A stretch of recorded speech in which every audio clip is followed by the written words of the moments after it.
Olá, amigo internauta, tudo bem? Aqui é o professor Paulo Góes em sua 28ª crítica de cinema. E dessa vez nós vamos falar de um filme religioso. Isso mesmo, um filme católico, um filme que fala sobre aquele período entre a morte e a ressurreição de Cristo. Nós estamos falando de Barrabás, o filme. Barrabás, aqui, ele nem fala tanto da história anterior a Jesus Cristo, mas fala a partir daquele instante em que ele foi trocado, onde ele foi escolhido para ser livre no lugar de Jesus Cristo. Então era comum que na Páscoa, os governantes, o prefeito local, fizesse então um agrado para a população, fazendo com que eles escolhessem um preso para ser libertado. E naquele dia especificamente, quando teve a possibilidade entre Jesus Cristo e qualquer outro, eles então escolheram qualquer outro, que no caso era Barrabás. Barrabás já estava preso por assassinato e tudo mais, mas a partir daí então quem foi crucificado foi Jesus, e aí a história você já conhece. Se você não conhece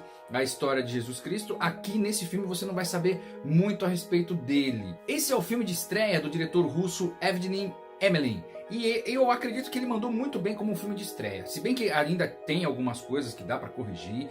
Você percebe que ele tem algumas problemáticas, em questões de efeitos visuais, para ficar ainda mais didático, porque afinal de contas isso não deixa de ser uma biografia, Esse filme é baseado em um romance bem antigo, feito lá atrás, ainda no século passado, em 1894, feito por Marie Corelli, chamado Barrabás. O que acontece nesse filme, Barrabás, o que a gente percebe é que os atores em geral, eles estão bastante dramáticos. De forma que mais parece que esse filme foi feito por atores dentro de um teatro do que feito para o cinema, entendeu? Ou seja, ele mais parece teatro shakespeariano, com bastante drama, um negócio que fica exagerado. Algumas críticas eu li depois e vi que algumas pessoas até comentaram falando que ficou tão exagerado, ficou risível.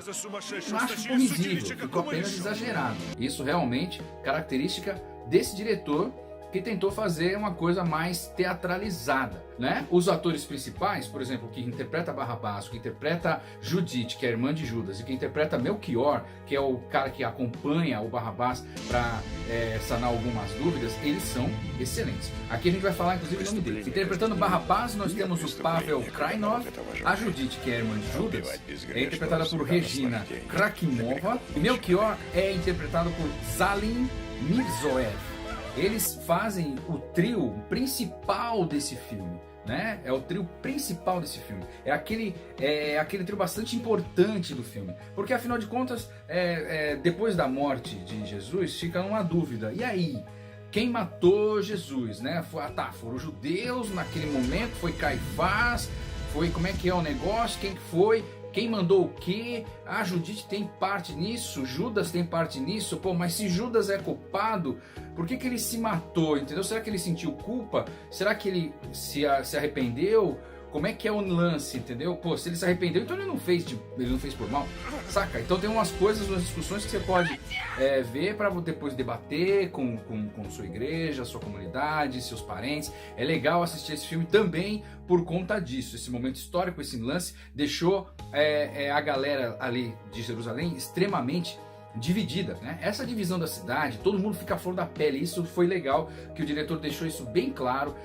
Os 30 primeiros minutos, na primeira meia hora do filme, ele fala exatamente do julgamento até a crucificação. Ele termina os 30 minutos crucificando e escurecendo a cidade inteira. Aliás, uma observação: por ter escurecido a cidade inteira, depois dos 30 minutos, ele passa mais de meia hora depois com um filme totalmente escuro. A predileção pela escuridão é uma coisa bastante curiosa, Porque eles resolveram colocar, fazer tudo na base da escuridão, sendo iluminado somente pela luz da lua, e algumas casas tinham algumas luzes, algumas tochas para conseguir fazer a iluminação básica, mas mesmo assim uma iluminação bem básica, Isso aí é uma característica do diretor também, que tentou deixar o negócio mais real possível de como que era o dia a dia daquele momento, É interessante, muito interessante isso. Uma coisa legal que dá pra falar também falando de cinema, é uma questão também, por exemplo, do figurino.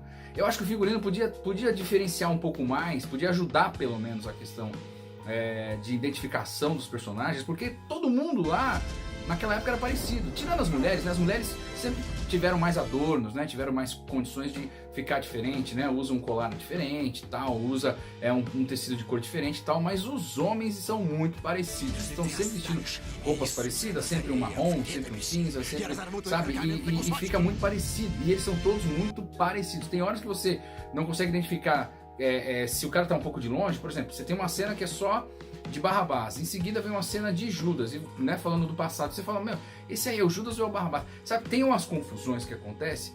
Então é interessante ver esse filme também com esse olhar, um olhar crítico para analisar de cinema, né, vendo que então ele poderia melhorar bastante, mas como é o primeiro filme do diretor russo, vale a pena verificar e tentar ver os próximos trabalhos que ele vai trazer pra gente conhecer um pouco mais ele. Muito bem, era isso que a gente tinha que falar de Barrabás. Marque o sininho para receber novos vídeos do professor Paulo Góes, novos vídeos, novas críticas. E lembre-se sempre, cada filme que você assiste é uma história que você aprende. A gente se vê na sala dos cinemas.